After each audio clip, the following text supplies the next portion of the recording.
Alhamdulillah Rabbil Alamin.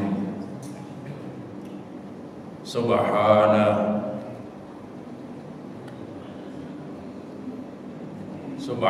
la ilma lana illa ma 'allamtana innaka antal alimul hakim. Asyhadu an la ilaha illallah wahdahu la syarika lah ilahul awwalin wal akhirin.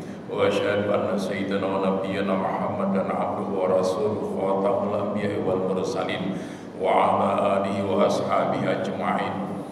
Amma ba'd, para bapak, para ibu dan saudara-saudara sekalian, jamaah sholat subuh Masjid Nurul Islam yang berbahagia. Sebentar lagi waktu pelaksanaan ibadah haji dan Idul Kurban akan tiba.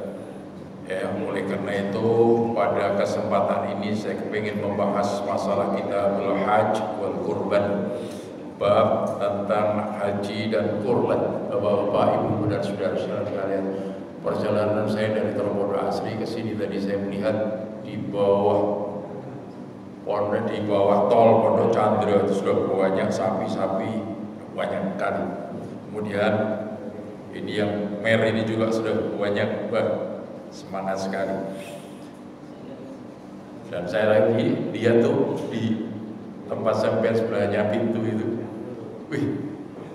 ini semangat banget nih jemaah Masjid Nurul Islam. Sudah terkumpul berapa sapi, Pak? Sudah 11 ya. Padahal masih kurang lebih masih 10 hari lagi ya. Tapi sudah terkumpul 11 ekor sapi. Masya Allah, luar biasa. Masjid saya baru ngumpul 4. Sini sudah 11. Biasanya tahun-tahun yang lalu sampai mencapai berapa? 15. Kambingnya? Nah, terus ini nanti rencananya mau disembelih kapan? Ini kan nanti hari raya insya Allah. Ya, insya Allah Jumat. Karena pengumuman dari Pak Menteri Agama, Pak Profesor Dr. Kiai Haji Nasaruddin Umar, ya menyampaikan bahwa insya Allah haji tahun ini haji akbar. Ya, haji akbar. Nah, hukumnya di sana insya Allah bertepatan dengan hari Jumat. Itu makanya disebut dengan haji akbar. Kalau sudah haji akbar, biasanya penduduk Madinah dan Makkah itu tumplek-plek, ngumpul semua di sana. Kalau haji biasa kurang lebih 4 juta, tapi kalau haji akbar bisa sampai 20 juta. Sampai bisa bayangkan 20 juta manusia ngumpul di padang Arafah, di bawah tenda-tenda raksasa, ya. Itu sampai bisa bayangkan seperti apa kalau sampai nonton pagelaran sepak bola di Tambak-Sari, nontonnya 100 juta, 100 ribu gitu saja sudah kayak begitu. Lah itu 20 juta manusia yang terdiri dari berbagai negara kumpul jadi satu di bawah kemah-kemah raksasa, Masya Allah. Nah, oleh karena itulah makanya kalau bisa haji tahun ini luar biasa. Bapak-bapak, insya Allah hajinya haji akbar. Bapak, ibu dan saudara-saudara sekalian, kalau kita bicara masalah haji dan kurban, itu memang luar biasa. Ya, haji itu sebetulnya kan latihan mati, Pak. Latihan mati sebetulnya haji itu. Loh, bisa katakan haji itu latihan mati? Coba, ya. Sampai bisa bayangkan nih, orang kalau sudah haji itu biasanya sudah pamitan saja. Pada anak-anak, kadang-kadang bapak ibu berangkat, anak-anak dikumpulkan semua, mantu-mantu juga dikumpulkan. Ini bapak dan ibu mau berangkat, doakan saja bapak ibu masih bisa pulang kembali ke tanah air. Tapi nanti kalau misalnya bapak ibu tidak bisa pulang kembali, ikhlaskan, karena memang bapak ini dan ibu mau memenuhi panggilan Allah Subhanahu wa Ta'ala. Biasanya kalau tidak begitu, nangis semua yang dipamiti itu, nangis semua yang dipamiti. Nah, kita sampai lihat seperti orang mau mati kan kayak begitu. Kadang anak-anak sudah ngumpul, Bapak, ini udah saatnya. Rupanya malaikat Israel sudah balik malaikat Israel sudah kelihatan. Ya. Oleh karena itu nanti kalau Bapak dipanggil oleh Allah Subhanahu wa taala, kamu anak-anakku sabar, kamu yang paling tua, kamu jadi wakilnya Bapak. Apa yang Bapak punya dibagi secara adil, tapi pesan Bapak jangan tinggalkan sholat, ya. Banyak berbuat kebajikan, karena insya Allah kita pakai untuk menghadap pada Allah Subhanahu wa taala. Kayak begitu. Biasanya orang pamitan untuk haji dengan pamitan yang mau mati itu sama. Kok ada Ustaz orang mau mati kok sampai bilang itu malaikat Israel sudah kelihatan, sudah bolak-balik ngetok saja. Banyak Pak orang-orang yang seperti itu. Ya, orang-orang seperti itu biasanya banyak. Besan saya itu dari ujung Mekah. Anaknya dokter semua. Dia bilang, rumahnya Bapak sudah saatnya malaikat Israel itu loh wis ketok. Ternyata hari itu juga dipanggil oleh Allah Subhanahu wa taala. Nah, Bapak Ibu dan saudara-saudara sekalian, di dalam Al-Qur'an Allah Subhanahu wa taala berfirman, walillahi 'alan nasi, a'udzubillahi minasyaitonir rajim, walillahi 'alan nasi hajjul baiti man istata'a ilaihi sabila wa man kafara fa innallaha ghaniyyun 'anil 'alamin. Ini Al-Qur'an surat Ali Imran ayat 97. Walillahi 'alan nasi hajjul bait, adalah kewajiban manusia kepada Allah Subhanahu wa taala untuk menunaikan ibadah haji. Ya, man istata'a ilaihi sabila. Bagi siapa? Bagi mereka orang-orang yang mampu untuk menempuh perjalanan menuju ke sana. Wa man kafara, barang siapa yang tidak mau, yang mengingkari kewajiban haji, dia mampu tapi mengingkari ibadah haji, fa innallaha ghaniyyun 'anil 'alamin, maka sesungguhnya Allah itu Maha Kaya atas seluruh alam semesta. Allah enggak butuh dengan orang-orang seperti itu. Oleh karena itulah makanya Bapak Ibu dan saudara-saudara sekalian, haji itu harus menjadi cita-cita kita sebagai muslim. Salah besar kalau kita sebagai muslim gak punya cita-cita untuk haji. Ya tapi kan biayanya besar Ustaz. Iya, Gusti Allah yang ngatur itu. Allah yang kasih rezeki buat kita semua. Wallahu yabsutu rizqa liman yasha wa yaqdiru lah.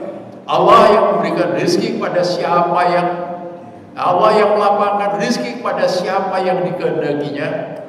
Ya.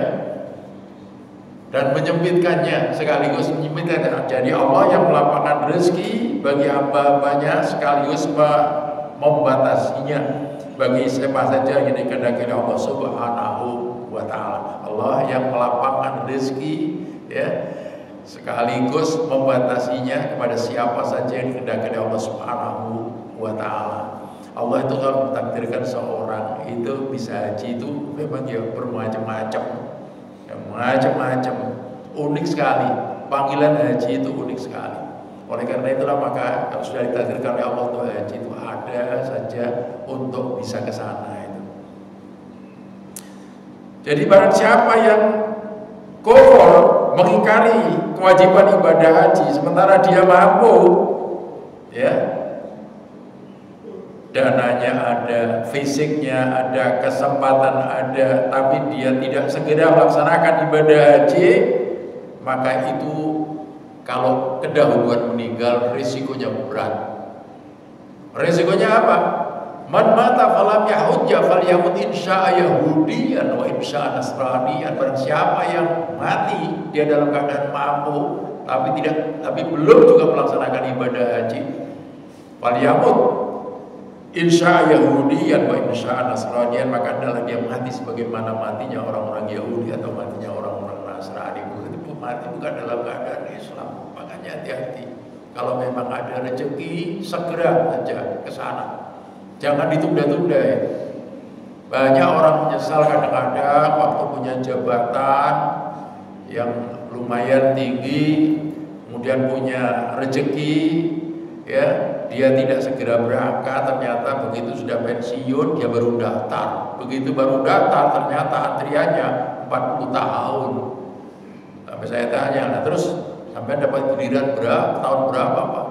Saya lihat itu tahun 37. Nah tahun 37 umur sampai nanti kira-kira berapa? Ya sudah hampir 80 tahun ya. Kenapa sampai kok dulu-dulu nggak daftar? Saya bilang, ya jenenge umumnya opo Pak ini. Ya, saya baru sadar begitu saya sudah pensiun, saya daftar ternyata antriannya begitu lama. Saya bolak-balik lihat, ternyata masih lama. Segini yang saya bilang, kalau memang ya berdasarkan pertimbangan ya sampai nunggu antrian kok masih tahun 37 dan sampai sudah hampir 80 tahun. Haji itu ibadah fisik. Ya, benar-benar ibadah fisik itu. Orang haji itu kalau masih sehat walafiat, masih muda, itu Masya Allah itu luar biasa. Laki perempuan masih muda, usia 40 tahun lah, atau sampai 45 tahun bisa haji. Itu Masya Allah itu nikmat banget. Saya merasakan sendiri ketika itu saya masih 45 tahun, istri saya 40 tahun, sehat-sehatnya. Sehingga begitu naik Jabal Sur, tempat persembunyian Kanjeng Nabi, itu dari bawah ke atas turun lagi ke bawah itu 4 jam. Padahal naiknya itu luar biasa, itu kuat karena memang sehat. Ya, memang sehat. Ya, saya dengan istri kuat. Ya coba kalau sudah usia sudah 60 tahun ya, belum berangkat, ini sudah lain lagi nanti persoalannya. Biasanya sudah mulai sakitan di sana lah. Kalau sakit, ya kan nggak bisa melaksanakan ibadah dengan sempurna. Tapi kalau kita sehat, insya Allah kita bisa melaksanakan ibadah dengan sempurna. Apalagi ya sebelum berangkat dipersiapkan betul. Saya dulu latihan jalan pagi itu 6 bulan. 6 bulan saya dengan setiap pagi jalan pagi itu. Ya karena memang menyadari bahwa ibadah haji itu ibadah fisik, ya, ibadah fisik betul-betul sehingga kita bisa melaksanakan dengan baik. Itu Masya Allah. Ya, saya tahu waktu umrohnya itu bisa berapa kali. Saya ikut ya, KBH-nya Asep. Asep saya udin di ono KBH yang modelnya kayak begitu. Ya apa? Lawang sepanjang waktu yang kita berada di sana itu dipakai untuk umrah. Umrahnya itu berapa kali? 12 kali, Pak. 12 kali. Itu tinggal ikut saja. Jadi sudah disiapkan bis, jamaah tinggal ikut saja. Memang untuk KPH-nya bayarnya agak mahal sedikit. Waktu itu bedanya dengan yang lain itu beda 500.000 waktu itu. Tapi 12 kali Masya Allah dicoba umroh dalam segala waktu. Umroh habis subuh, umroh habis duha, umroh ya pada saat itu habis duhur, umroh habis asar, umroh habis maghrib, dicoba segala waktu. Masya Allah. Dan itu terakhir waktu mau berangkat ke Madinah pada saat itu, terakhir itu ya itu pas malam Jumat. Jamaah Bapak Ibu, besok itu kan malam Jumat. Ya, kalau Bapak Ibu sehat, besok itu pas hari Kamisnya kita puasa semua, kita puasa. Yang sehat ya puasa, kita khataman Quran mumpung kita ada di sini. Makanya umroh berkali-kali itu karena apa? Nanti kalau sudah pulang sampai ke tanah air mau umroh lagi bayarnya mahal. Mumpung ada di sini, waktu itu dimanfaatkan betul-betul. Jadi selama 40 hari berada di sana itu bisa umroh selama 12 kali. Lucu teman-teman itu ada yang nanya gitu. Sudah berapa kali? Sudah 7 kali. Tapi yang selingkuh di sana. Ya Allah. Ya, ternyata orang ini bermacam-macam. Nah, Bapak Ibu dan saudara-saudara sekalian yang berbahagia. Hadis Nabi yang pertama, wa an Ibnu Umar radhiyallahu anhuma, dari Ibnu Umar radhiyallahu anhuma, anna Rasulullah sallallahu alaihi wasallam qala, bahwa Rasulullah SAW bersabda, "Bunyal Islamu ala khamsin." Islam itu dibangun atas 5 dasar: syahadati alla ilaha illallah wa anna Muhammadar Rasulullah wa iqamis sholati wa ita'iz zakah wa hajjil baiti wa shaumi ramadan. Muttafaqun alaih. Bahwa Islam itu dibangun atas 5 dasar, 5 perkara. Yang pertama adalah bersaksi bahwa tidak ada Tuhan kecuali Allah dan Nabi Muhammad adalah utusan Allah. Yang kedua adalah mendirikan sholat. Yang ketiga adalah puasa di bulan suci Ramadan. Yang keempat zakat. Dan yang kelima adalah melaksanakan ibadah haji. Makanya kalau sampean ngaku sebagai muslim, ya, sampean harus punya cita-cita untuk bisa haji.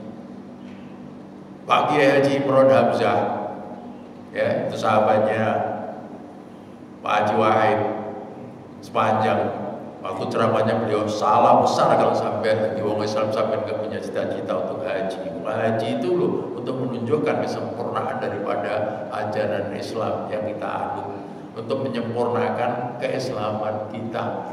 Masalah rezeki, Gusti Allah yang ngatur. Kalau sampai sudah berdoa betul-betul diiringi, dibarengi dengan usaha yang maksimal, insya Allah itu nanti dikabulkan oleh Allah Subhanahu wa Ta'ala. Masya Allah, sampai merasakan saya dulu pengen haji tuh. Waktu itu masih rumah tangga, masih ya awal itu. Saking kepengennya haji itu kan, waktu itu bis itu kan lewat Jalan Ayani. Tak tuntut 3 sepeda motor RX. Pada saat itu saya ada di belakangnya, metono jamaah haji yang sedang berangkat pada saat itu ke Juanda. Nangis saya, Masya Allah. Belum jam berangkat sudah nikmatnya seperti ini. Dan dia kamu berangkat. Makanya pada saat itu KMC Ridwan dari Bubutan Surabaya undang ke masjid saya, Ustaz, sampai kepengen segera berangkat untuk haji. Ya tentu Pak Yai, kalau sampai kepengen cepat berangkat, sampai banyak-banyak baca sholawat Ibrahim. Sholawat Ibrahim ini ya sholawat Ibrahim, sholawat yang sampai baca waktu sholat, waktu tahiyat itu loh, tahiyat akhir itu sholawat Ibrahim itu sampai baca yang banyak, insya Allah cepat berangkat sampai temannya. Akhirnya berangkat, ya. Nah, ya begitu. Ya di samping itu ya kita mesti usaha apa? Usaha 3N tadi: niat, nabung, nekat.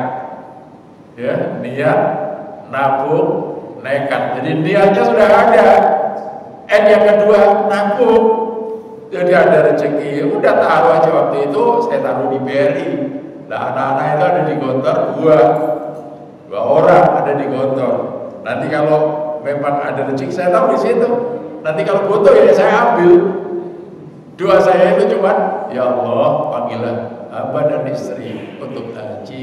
Ketika anak-anak saya yang ada di Gontor 2 orang sudah selesai persis, Pak. Panggilan itu tiba, itu pun lewat mimpi. Masya Allah, lewat mimpi jam 2 malam itu saya ditanya oleh istri saya, ada apa Mas? Aku ngimpi, ya, disuruh untuk haji. Ngimpi ketemu siapa? Aku ngimpi. Ini kalau lihat belegernya orang, oh ya ditutup wajahnya, jadi wajahnya itu tidak kelihatan, tapi kopiahnya, jasnya, sarungnya itu jeledetannya anak kopiahan. Perkiraan saya 2 orang. Kalau tidak ya Imron Hamzah 1, yang kedua itu adalah Gus Ali Muhammad Doyong. Itu mirip Pak, persis. Ya Allah, itu kayak begini. Ya, jadi anak-anak saya 2 orang yang dari Gontor pas sudah selesai panggilan itu tiba. Oleh karena itulah makanya jadi 3N tadi: niat, nabung, nekat. Jadi segala keperluan kita itu yang karena kita punya cita-cita untuk haji, ya, itu yang lain-lain itu misalnya pakaian dan lain sebagainya itu kita singkirkan dulu lah, ya, karena kita punya harapan besar kepengin haji. Jangan kita kepenginnya mangan enak, didhisik pakaian sing apik, Wis pokoknya sampai kepengin berangkat ke sana betul-betul, nomor satu kepengin haji, niat sudah bulat, tekadnya sudah kuat, insya Allah panggilan itu akan tiba dari Allah Subhanahu wa Ta'ala. Tapi kalau kita masih kepenginnya makan enak, kepenginnya suka rekreasi, kepenginnya pakaian yang bagus, yes, pokoknya untuk itu ya kayak begitu itu ditunda dulu lah. Sampai anak saya waktu itu yang perempuan itu, nah kalau kamu mintanya macam-macam begitu, terus kapan ayah dan ibu itu mau berangkat haji? Ya wes, katanya anak saya, ya wes. Tapi begitu haji sudah selesai, ditagih saya sama anak-anak itu. Dulu sebelum ayah dan ibu haji, ketika kita minta sesuatu, kadang-kadang ditunda, katanya ayah dan ibu, nek kamu minta macam-macam gitu, kapan ayah ibu mau berangkat? Nah, sekarang kan sudah haji, ya. Sekarang permintaan saya dituruti, ya kamu minta apa? Kayak begitu, ya.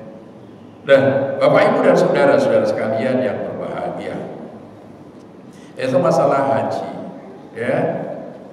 Biasanya Bapak Ibu dalam sebuah keluarga itu kalau ada sudah yang ibarat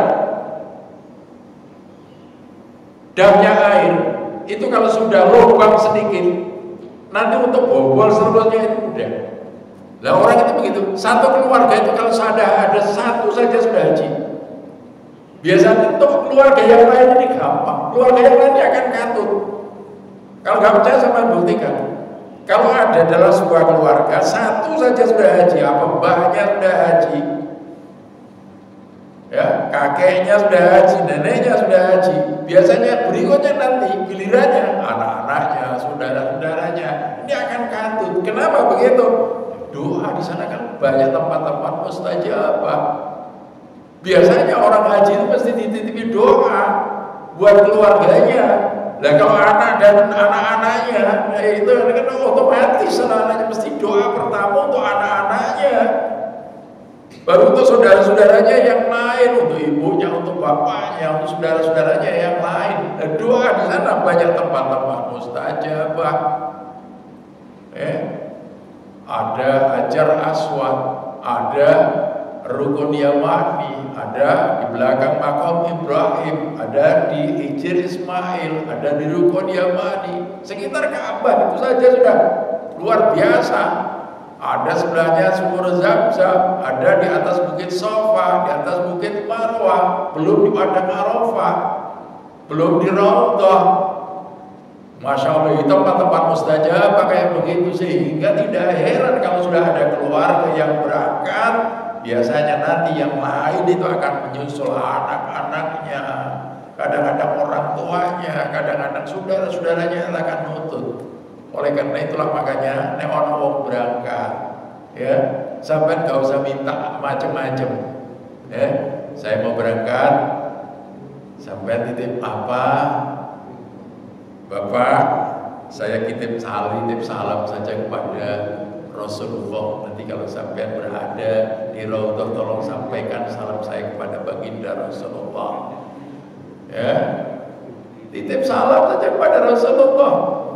Yang kedua, tolong doakan saya dan ibu segera bisa mengikuti sampai melaksanakan ibadah haji. Tulis biasanya itu. Makanya sebetulnya yang pas itu, sampai datang itu ketika orang mau berangkat, itu akan jadi kenangan di sana. Sampai datang orang mau haji, sampai datang, ya, karena orang itu mau berangkat. Kadang nama-nama sampai ditulis kan, di sana dirapal di sana. Lah banyak orang-orang kan datang setelah pulang mau jalan oleh-oleh pisang, jaga oleh-oleh gak bagus itu. Jangan gitu. Doanya ini yang kita tunggu-tunggu. Karena di sana di tempat-tempat mustajabah biasanya ngeramal pakai notis kecil itu doa-doanya, saudara-saudaranya, teman-temannya itu semuanya kena. Itu Masya Allah. Apalagi didoakan di sekitar Ka'bah, sampai tahu lurus dengan Ka'bah. Itu adalah Baitul Ma'mur, markasnya malaikat. Malaikat yang akan mengamini orang-orang yang berdoa yang ada di bawahnya. Makanya kalau sampean berada di sana, apakah di saat haji atau di saat umroh, sampean bisa sholat di sekitar Ka'bah. Masya Allah, nikmat yang luar biasa. Nangis tok sampean sholat di dekat Ka'bah. Misalnya sampean subuh, sampean ada di sekitar Ka'bah. Itu gak sulit loh, Pak. Gak sulit. Bagi yang laki-laki itu gak sulit. Ya, bagi laki-laki gak sulit. Tapi kalau bagi ibu untuk melamatkan juga agak jauh lah. Karena biasanya ada orang-orang tawaf kan. Tapi untuk bapak-bapak gak sulit. Kalau sampean di sana bisa datang ke Masjidil Haram jam 2 malam. Subuhnya kan jam 6. Jam 2 malam sampean sudah ada di sana. Sampean bisa sholat tahajud. Sampean bisa tasbih. Sampean bisa sholat hajat. Sampean bisa sholat taubat. Ya. Masya Allah ya. Nanti sampean turun tawaf. Begitu sampai tawaf, tengah-tengahnya tawaf, kadang-kadang tawaf kurang 2 kali, ternyata sudah dengar panggilan adzan. Wes sampai mapan di situ, sampai sholat ada di situ. Sudah, ternyata yang depan kita adalah Hajar Aswad. Masya Allah, nangis toh Pak, sholat di depannya Hajar Aswad persis. Kadang-kadang pas itu subuh kita berada di depan rukun Yamani. Kadang-kadang pas subuh kita ada di Hijr Ismail. Kadang-kadang pas subuh kita ada di kita ada di Multazam. Oh, nangis tok sampean. Gembek Pak? Bukan. Nangis karena bahagia karena kita sebagai tamunya Allah Subhanahu wa taala dikasih kesempatan untuk dekat dengan Ka'bah. Kita tahu betul, kita tahu ilmunya bahwa lurus dengan Ka'bah itu Baitul Ma'mur, markatnya malaikat. Doa-doa orang yang ada di bawahnya, kalau dia ikhlas berdoa, semata-mata boleh ridho dari Gusti Allah Subhanahu wa taala, insyaallah dikabulkan oleh Allah Subhanahu wa taala. Gak percaya sampai buktikan. Makanya ya, orang-orang haji itu pesan saya. Ya, kalau di Mekah itu banyak sholawat Ibrahimi. Kalau di Mekah itu banyak sholawat Ibrahimi. Ya, karena apa? Ka'bah itu yang bangun kembali adalah Nabi Ibrahim dan Nabi Ismail pada saat itu, makanya di situ ada makom Ibrahim. Sementara kalau di Madinah banyak sholawat Nabi, sholawat biasa itu. Terserah sampai menggunakan Allahumma sholli ala Muhammad boleh, Allahumma sholli ala Sayyidina Muhammad boleh, sampai pakai sholawat yang lengkap misalnya Allahumma sholli ala Sayyidina Muhammad abdika wa rasulika nabiyil ummi wa ala alihi wa sahbihi wa baraka wa sallam boleh. Ya, banyak sholawat. Biasanya insya Allah itu kalau sampai banyak sholawat Ibrahimi di sekitar Ka'bah, biasanya sampai akan dipermudah untuk cium Hajar Aswad.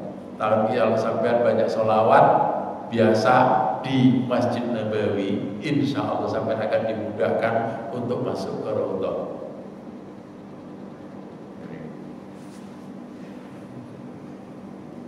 Oleh karena itulah maka berbahagialah. Kemudian yang kedua, wa an Abi Hurairah radhiyallahu anhu, dan dari Abi Hurairah radhiyallahu anhu qala, ia berkata, khatabana Rasulullah sallallahu alaihi wasallam. Rasulullah telah berkhutbah kepada kami.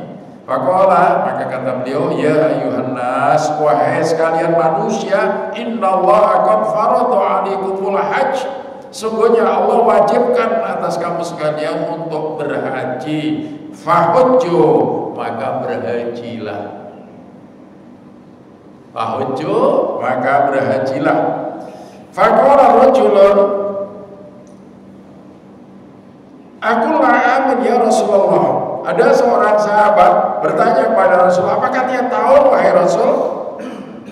Fasakata hatta qalaha salasan. Maka Rasulullah diam sampai sahabat tersebut mengucapkan 3 kali. Faqala Rasulullah sallallahu alaihi wasallam, maka Rasulullah bersabda, "Lau qultu na'am, jika sekiranya aku mengatakan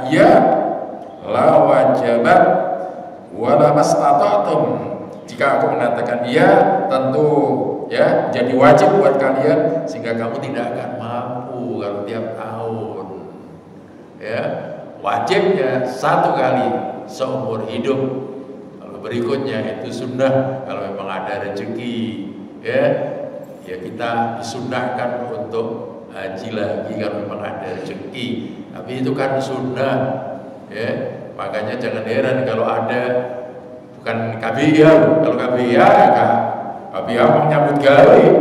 Ya, kalau orang-orang yang punya KBIA, orang-orang yang punya travel bisa haji berkali-kali menyambut gawe.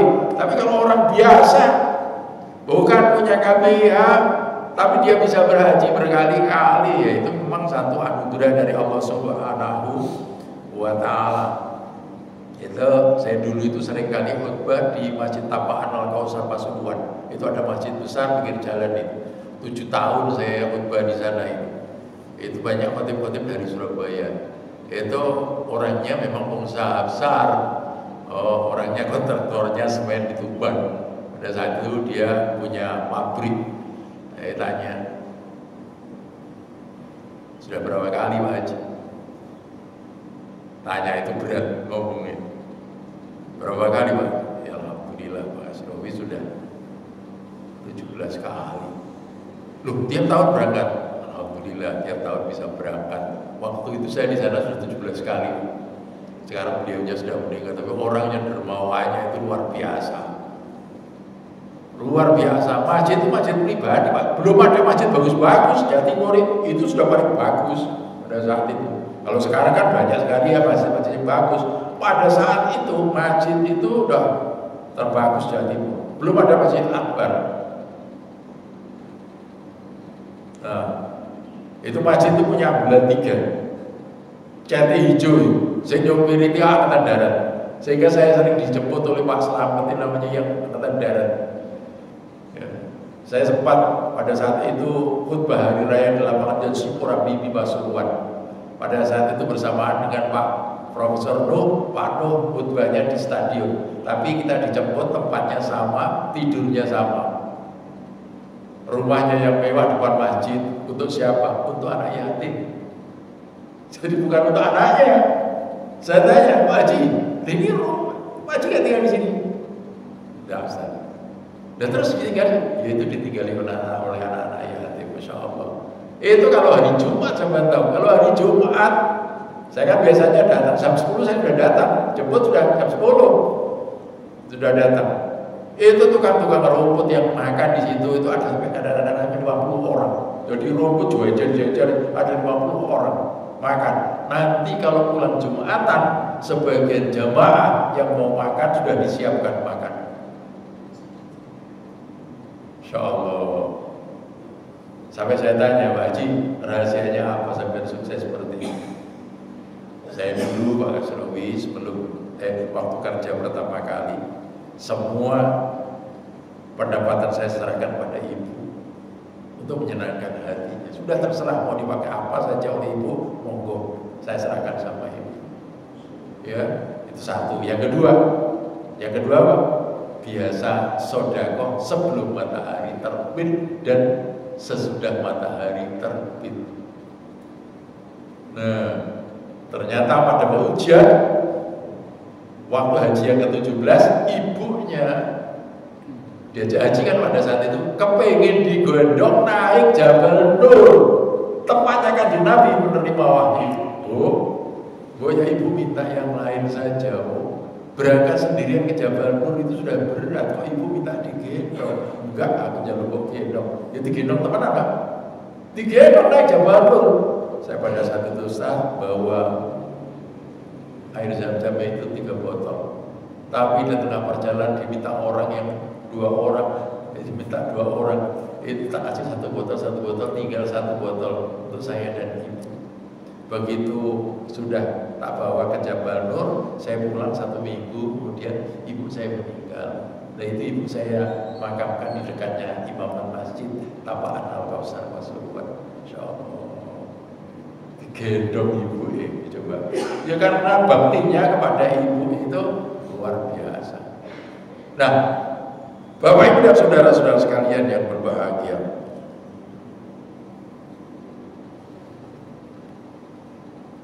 Terus hanya hadis. Faqala Rasulullah sallallahu alaihi wasallam, "Law qultu jika sekiranya aku mengatakan la wajib tentu haji itu wajib tiap tahun wala mastata'tum dan kamu tidak akan mampu." Summa qala darni ma taraknakum. Mesti ma taraktukum itu. Ma taraknakum fa inna ma halaka man kana qablakum bi kasiratin su'alihim wa ikhtilafihim ala anbiya'ihim. Artinya apa? Biarkan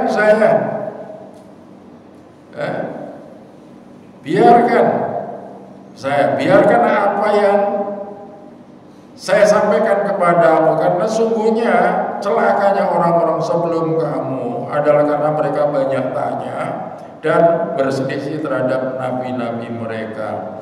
Fa idza amartukum bisyai'in, apabila aku perintahkan kepadamu sesuatu, fa'tu minhu mastata'tum, maka kerjakanlah semampu kamu. Kata Nabi, bertakwa itu semampunya, Pak. Ittaqullah mastata'tum, itu Quran. Takwalah kamu pada Allah semampumu. Lah, ini Nabi juga begitu. Nabi juga mengatakan begitu.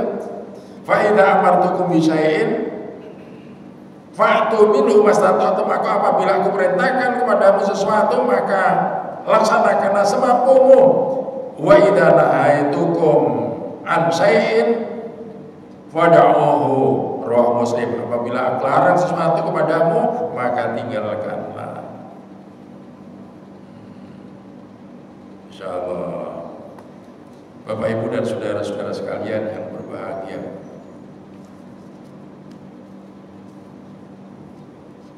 terus saja hadis. Ini hadis yang ketiga. Wa anhu qala, ini dari Abi Hurairah juga. Ia berkata, su'ilan Nabi sallallahu alaihi wasallam. Nabi ditanya, ayyul amali afdalu, amal apa yang paling bagus ya Rasul? Qala imanun billah wa rasulih, iman kepada Allah subhanahu wa ta'ala dan Rasulnya.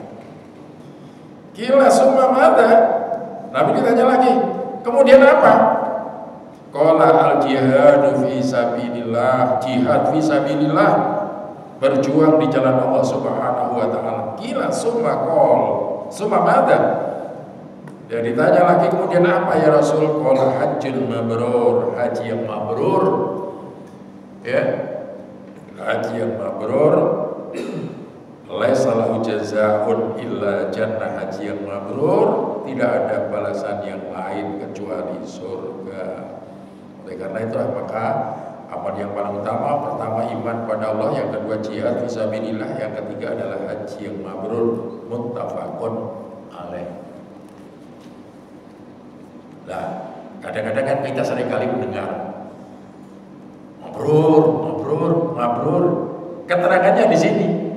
Al-mabrur huwa alladhi la yartaqibu sahibuhu fiha maksiyah. Haji yang mabrur itu haji yang gimana sih? Di sini keterangannya, haji yang mabrur huwa alladhi la yartaqibu sahibuhu fihi musibihi maksiat, yaitu haji di mana pelakunya tidak berbuat maksiat ketika melaksanakan ibadah haji, tidak melanggar aturan-aturan Allah dan Rasulnya ketika melaksanakan ibadah haji, insya Allah mabrur. Lu apa ada Ustaz, orang mau melaksanakan ibadah haji tapi dia berbuat maksiat? Ya banyak, Pak. Oh jenenge wong akeh yo. Banyak. Di sana sing tukaran, tok itu ya ada. Tukaran terus suami istri tengkar, mulai berangkat dari tanah sudah tengkar, di asrama haji tengkar, di bandara ya tengkar, sampai sana tengkar, sampai di Padang Arafah ya tengkar, pulang pegatan itu ada yang kayak begitu itu. Ini maaf. Godanya di sana memang luar biasa. Makanya di sana ada lempar jumrah itu kan lambang perseteruan antara manusia dengan iblis untuk selama-lamanya kan. Setan itu anak buahnya iblis yang siap untuk menggoda kita dari segala penjuru. Mimbaini aidihim, dari depan, wa min khalfihim, dari belakang, wa an aimanihim, dari kanan, wa an samailihim, dari kiri, wa min fawqihim, dari atas, wa min tahtihim, dari bawah. Setan menggoda kita dari segala penjuru, Pak. Rajanya setan itu iblis. Nah, karena di sana itu adalah tempat-tempat yang mustajabah, banyak sekali. Sholatnya di Mekah, di Madinah, di sholat di Madinah saja, ya. Sholatun fi masjidi hada afdalu min alfi sholatin fi ma siwahu illal masjidal haram. Sholat di masjidku ini lebih utama dari 1000 kali sholat dibandingkan dengan di masjid-masjid lain kecuali di Masjidil Haram. Ya, coba 1000 kali sholat dibandingkan dengan Masjid Nurul Islam. Nurul Islam berangkat. Ada yang berangkat Pak sini? Coba. Ada yang berangkat tahun ini? Berapa? 3, alhamdulillah. Ya, kadang-kadang masjid-masjid itu kadang-kadang banyak, kadang-kadang karena antrian lama sih. Ya. Agak berbahagialah karena menjadi tamunya Allah Subhanahu wa Ta'ala. Itu kayak begitu. Saya itu punya teman, Pak. Teman saya itu sudah doktor, masih bujang, naik haji 2 tahun yang lalu, haji furoda. Terus tahun berikutnya itu mestinya giliran dia haji lagi. Karena berdasarkan antrian yang lama, ternyata kedahuluan dipanggil oleh Allah Subhanahu wa Ta'ala. Tahun kemarin dia tidak bisa berangkat, mestinya tahun ini dia berangkat. Tapi kemarin sebelum hari raya kurang 1 hari dipanggil oleh Allah Subhanahu wa Ta'ala. Itu teman akrab saya, sama-sama satu daerah, sama-sama dari Cepu, Zensia. Ya memang banyak rezekinya, ya, banyak rezekinya Pak. Rumahnya berapa, mobilnya bagus-bagus, kebunnya di Malang itu kebun apel punya, jeruk punya. Kalau panenan itu bawa 1 mobil berikan pada teman-temannya. Saya berapa kali dapat itu, panenan belimbing, bawa belimbing, panenan apel, bawa apel, panenan jeruk, bawa jeruk. Nggak tahunya 1 hari sebelum hari raya dipanggil oleh Allah Subhanahu wa Ta'ala. Pas saya langsung hari raya ke sana kan itu, sehingga saya langsung menuju ke makamnya. Karena saya kebablasan, sampai di depan masjid saya tanya pada toko yang ada di situ, maaf, ini orang yang meninggal tadi malam sudah dimakamkan. Yang dosa dari Surabaya, iya, sudah begitu.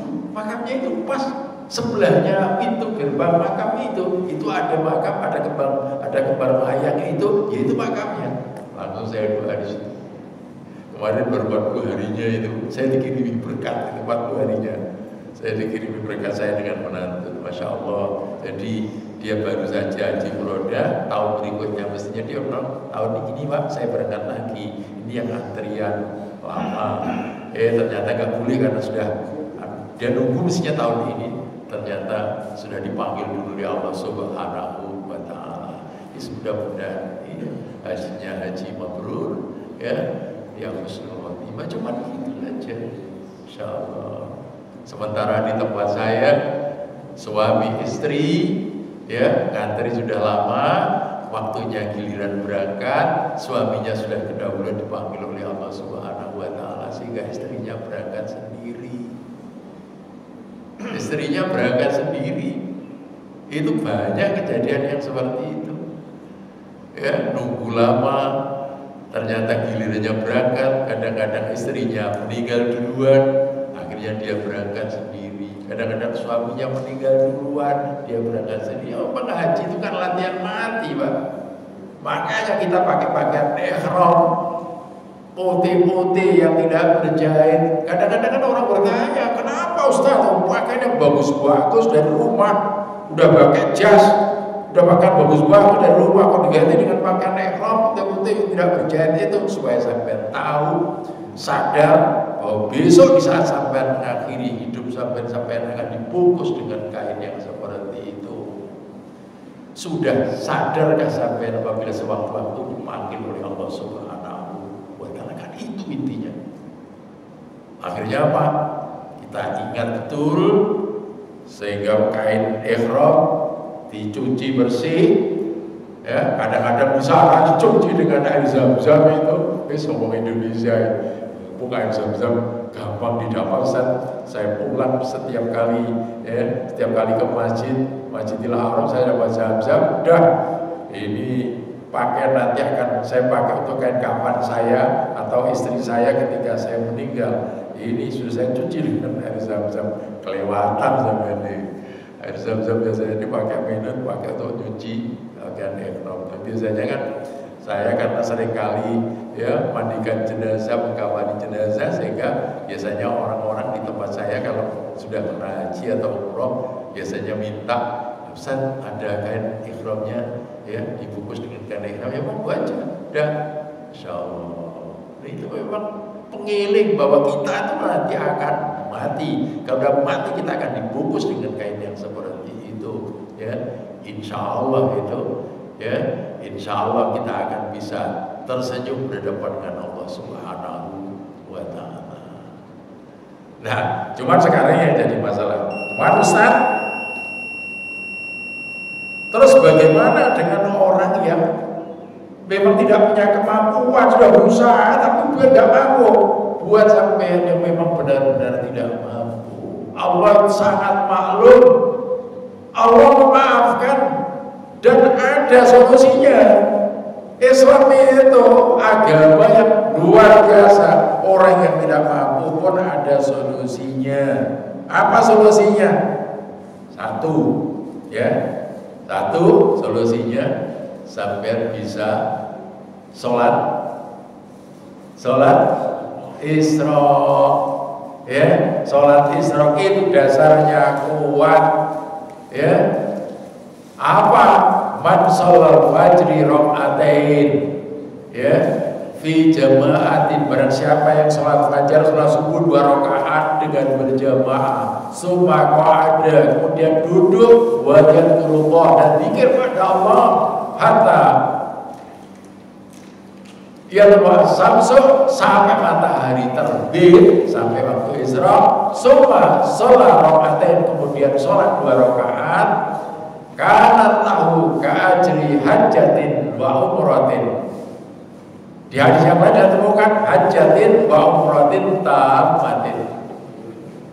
Barang siapa yang sholat subuh secara berjamaah di masjid, kemudian duduk zikir pada Allah sampai matahari terbit, kemudian sholat 2 rakaat sholat Isra, kemudian sholat 2 rakaat sholat Isra, maka pahalanya itu sama dengan sampean haji dan umroh secara sempurna. Lu ini warga mana kan? Tapi alhamdulillah sampai punya masjid ini, saya lihat yang sholat Isra banyak. Di tempat saya sendiri tidak sebanyak ini. Di tempat saya paling-paling laki-laki 3-4 orang, perempuan agak banyak, perempuan ya kadang-kadang 7 orang. Itulah. Tapi di sini saya lihat habis pengajian nunggu waktu Isra, banyak hampir seluruhnya ikut sholat Isra. Itu satu. Yang kedua apa? Islam berikan solusi kalau memang benar-benar tidak mampu untuk ke sana, sampai habis sholat, sampai zikir, tasbihnya 33 kali, alhamdulillah 33 kali, takbir 33 kali. Itu kalau sampean baca secara rutin, itu nilainya juga sama dengan haji. Di dalam kitab Inna ma'al usri yusra, di situ dikatakan bahwa Nabi mengatakan man sabbahallah fi duburi kulli sholatin. Barang siapa yang bertasbih kepada Allah Subhanahu wa Ta'ala, mensucikan Allah setiap kali habis sholat 33 kali. Salasan balas salasin 33 kali. Wa hamidallah salasan balas salasin, dan ucapkan alhamdulillah 33 kali. Wa kabbarallah, dan bertakbirnya 33 kali. Salasan balas salasin. Summa tamamal mi'atum, jengkapi 100. Kemudian ditambah dengan la ilaha illallah wahdahu la syarika lahul mulku wa lahul hamdu yuhyi wa yumiitu wa ala kulli syai'in qadir. Ghufirat dunubahu walau kanat misla zabadil bahr, maka diampuni dosa-dosanya walaupun dosa-dosa itu sebanyak buih yang ada di lautan. Makanya jangan sampai tinggalkan itu, zikir itu. Subhanallah, alhamdulillah, dan la ilaha Allahu akbar, jangan sampai tinggalkan 33 kali setiap kali sholat. Karena apa? Intinya orang haji itu kan wukuf di padang Arafah. Ibnu Sina, seorang filosof besar, beliau mengatakan kalau ada orang sudah wukuf di padang Arafah tapi dia tidak yakin bahwa dosa-dosanya diampuni oleh Allah Subhanahu wa taala, syirik orang itu. Kata beliau, padahal Ibnu Sina itu seorang filosof besar, ahli kedokteran, ya, Masya Allah ya. Dia mengatakan kalau ada orang sudah wukuf di padang Arafah, dia tidak yakin bahwa dosa-dosanya diampuni oleh Allah Subhanahu wa taala, maka syirik orang itu. Berarti logikanya kalau dia sudah benar-benar wukuf di padang Arafah dengan ikhlas, dosa-dosanya diampuni. Lalu kode dengan orang yang baca tasbih, tahmid, dan takbir jadi itu. Itu dua. Ada solusi lagi yang ketiga, Pak. Berbakti kepada kedua orang tua. Itu ternyata nilainya juga sama dengan haji buat orang-orang yang memang ya ditakdirkan masih belum ada kemampuan ke sana. Bakti ning wong tuwa itu juga nilainya sama dengan haji. Bahkan sampean sholat isya berjamaah, sholat subuh berjamaah, ya, rutin, itu nilainya juga sama dengan haji. Kalau sampean sholat isya berjamaah, itu sama dengan sampean sholat tahajud separuh malam. Tapi kalau sholat subuh berjamaah, sama dengan sholat malam semalam suntuk. Itu nilainya juga sama dengan haji dan umroh. Oleh karena itulah maka Islam memberikan solusi itu banyak sekali, termasuk sampai sholat Jumat. Sampai kalau Jumatan, ya, sampai datang di awal waktu, berangkat dari rumah sudah wudu, sudah bersuci, kemudian sampai segera berangkat ke masjid, sampai banyak sholawat kepada Nabi, sampai banyak zikir dan doa, ya, insya Allah sampai waktu khutbah sampai dia ngomong dewi, ya, sampai dengarkan betul-betul, itu nilainya juga sama dengan sampai haji. Saya lihat itu banyak daftarnya. Jangan berkecil hati buat orang yang memang ditakdirkan belum bisa berangkat ke sana, ya. Karena banyak amalan-amalan yang sebetulnya punya nilai yang tinggi di hadapan Allah Subhanahu wa taala. Ya, demikian juga jangan kita menyombongkan diri bagi orang-orang yang sudah ke sana. Sebab apa? Bangun pesen Mbah Maimun, Kiai Haji Maimun Zubair, ya, Kiai Negusbah itu pesan, jangan Anda merasa suci, ya, jangan Anda merasa suci. Karena apa? Karena di hadapan Allah belum tentu Anda itu siapa-siapa. Jangan Anda merasa suci, karena di hadapan Allah bisa jadi Anda itu bukan siapa-siapa, tidak punya nilai di hadapan Allah Subhanahu wa taala. Kenapa? Bisa jadi karena amal ibadahnya seringkali riya, ya, pamer, bukan karena semata-mata mencari ridhonya Allah Subhanahu wa taala. Infak sedekahnya, amal-amal kebaikannya bukan karena Allah tapi karena manusia. Sehingga di hadapan Allah tidak punya nilai apa-apa. Ya, oleh karena itulah makanya, ya, tidak biar wali-wali biar sampai ya ketahuan kewaliannya itu saja ya sampai malu mereka. Karena apa? Memang benar-benar yang dilakukan itu semata-mata mengharapkan ya balasan dari Allah Subhanahu wa taala. Saya kira cukup Bapak Ibu dan saudara-saudara sekalian, karena masalah korban itu kan sudah hafal sampai itu ya, apalagi siap dengan sapi-sapi korbannya yang banyak dan insya Allah kambingnya juga banyak. Ya, maklum lah memang Nurul Islam. Saya lihat masjid sekitar sini luar biasa semua. Sini Arafah, Nurul Iman, Nurul Islam, kemudian Al-Wahyu, As-Soghir, banyak semua. Hebat orang-orang sini. Kalau tidak masalah korbannya itu luar biasa.